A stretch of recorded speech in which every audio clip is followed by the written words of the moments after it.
What up, fam? Sports Josh. Monday morning, man, my allergies are going absolutely crazy. But then again, we're headed into springtime, so it's to be expected. Look, I hope all of you are doing well. I really appreciated the comments to the video that I did last week. Ms. Sharon, you still got me thinking.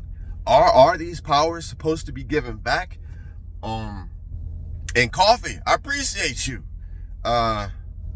I love it when we can have a conversation and everybody can put out their real ideas. And they don't have to sugarcoat it because you can say what you're thinking, and that is what I'm looking for. Conversation. Real conversation about what people really think. We don't have to agree. But if we do, it's cool. All right. This is what I really want to talk to you about this morning. I've watched so many economists from across the spectrum. I'm not getting into politics. We already talked about that. This is not about politics. This is not about any of that kind of stuff. This is just, a warning, a feeling that I have. And I know we've been saying it for years, something is coming, but we are without a doubt headed for some form of a recession, y'all. It's every economist this weekend that I have watched has said we are headed for some form of recession, maybe a light recession, a recession, or possibly even something worse, a financial crisis. And now I know. But this is what all the economists have been saying. There was not one economist who said we are headed for wonderful times within the next 6 to 8 months. No one has said that. Now is the time, seriously, I'm not gonna lie to you. Now is the time to, I think more than anything else, financially prepare. Please, if you're going to spend money, think about those purchases and make sure they're worth making that purchase. Think about your purchases. How are they going to benefit you? At this point in the game, majority of my purchases that I make, fam, they have to benefit me physically. Vitamins, things to make me stronger, to keep me going, things to help my health. Food. I can't keep doing the junk food. I'm not doing it. I can't afford it, for one. And two, it's so much better to go to the grocery store and get a big thing of lettuce, which is still through the roof, but at least I can eat healthy salads throughout the week. Make your purchases count, because we are truly headed for something in the financial grand scheme of things that I think is going to be a problem for a lot of us. And then on top of that, before I jump off the recession deal, let me just tell you. So a lot of the economists that I watched, there were two that spoke really good information to me, right? And both of these economists said, hey, look, you got to take a look at this.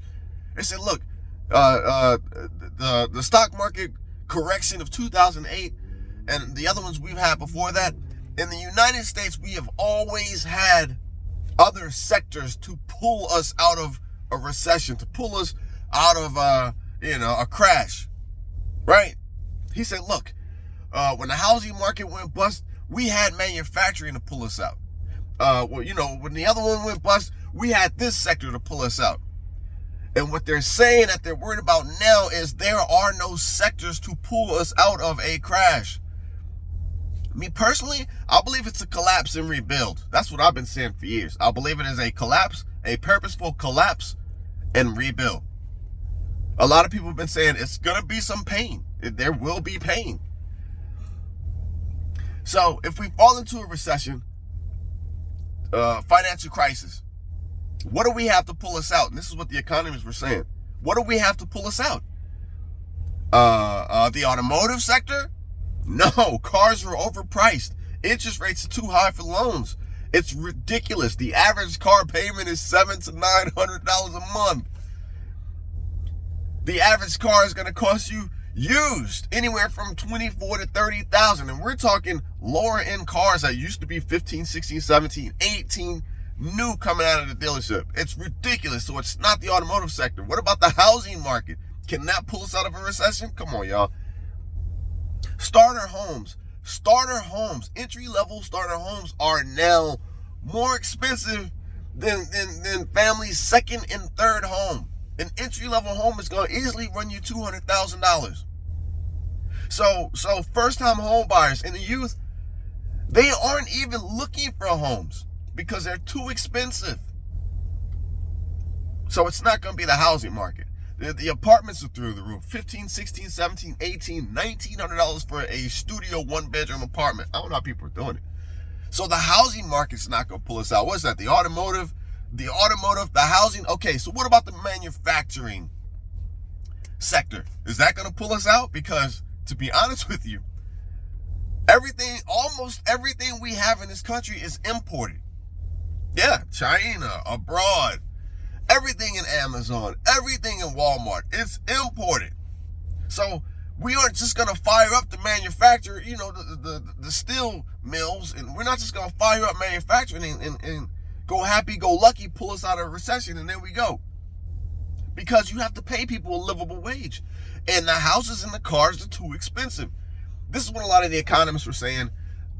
That's why they're predicting a recession or something worse, because there are no other sectors to stop us from the fall, a bad fall. So I'm going to tell you, continue to prepare, continue to keep your eyes open. Right now, this is primarily financial preparedness, because you got to stretch them dollars nowadays. You're going to have to make them last. And then on top of that, one economist did say the one thing that will pull us out of a recession is war. War. Fire up the war machine. And last night, look, I see stuff sometimes and it really speaks to me. It speaks to me on, more levels than what I'm just hearing. And last night, as I'm getting ready to climb into bed, and the news is going, a YouTube video came up, and it said that the Houthis struck a USS, is it Harry or Harvey? They successfully struck a U.S. Carrier. Minimal damage, but nonetheless, they struck it. Now, the Houthis have been there for 6, 7, 8, 9 months. They have been deterring shipping traffic. That they got to go the long way around. So now we went in and hit targets in Yemen when we know the primary target is Iran. I think a major war is coming. I think that's what's gonna either help pull us through this financial deal we're about to get ready to see.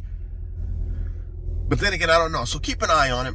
We know Iran's been on the forefront. Their nuclear ambitions must be curtailed if they don't already have nuclear weapons given from Russia. Don't forget, Russia, China, and Iran 2 weeks ago made a defensive pact.